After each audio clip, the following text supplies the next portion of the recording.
नमस्कार। आज फिर हाजिर हूँ एक नए गीत के साथ। मिलल जमीनिया सरकारी बलम तरकारी बोआयद। मिलल जमीनिया सरकारी बलम तरकारी बोआयद। एहो बलम तरकारी बोआयद। एहो बलम तरकारी बोआयद। मिलल जमीनिया सरकारी बलम तरकारी बोआयद।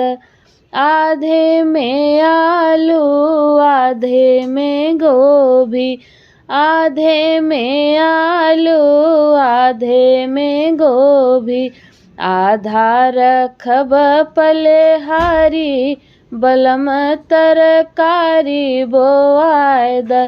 आधा रखब पलिहारी बलम तरकारी बोआयद। मिलल जमीनिया सरकारी बलम तरकारी बोआयद। एहो सजन तरकारी बोआयद। मिलल जमीनिया सरकारी बलम तरकारी बोआयद। आलू गोभी ननदी के पठैबै, आलू गोभी राजा ननदी के पठैबै। आधे में देबै पटीदारी बलम तरकारी बोआयद। आधे में देबै पटीदारी बलम तरकारी बोआयद। मिलल जमीनिया सरकारी बलम तरकारी बोआयद।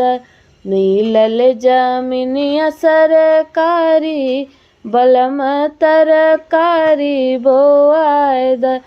आलू गोभी ननदी जो खई है, आलू गोभी ननदी जो खई है। भैया के दी है निशानी बलम तरकारी बोआयद। भैया के दी है निशानी बलम तरकारी बोआयद। मिलल जमीनिया सरकारी बलम तरकारी बोआयद।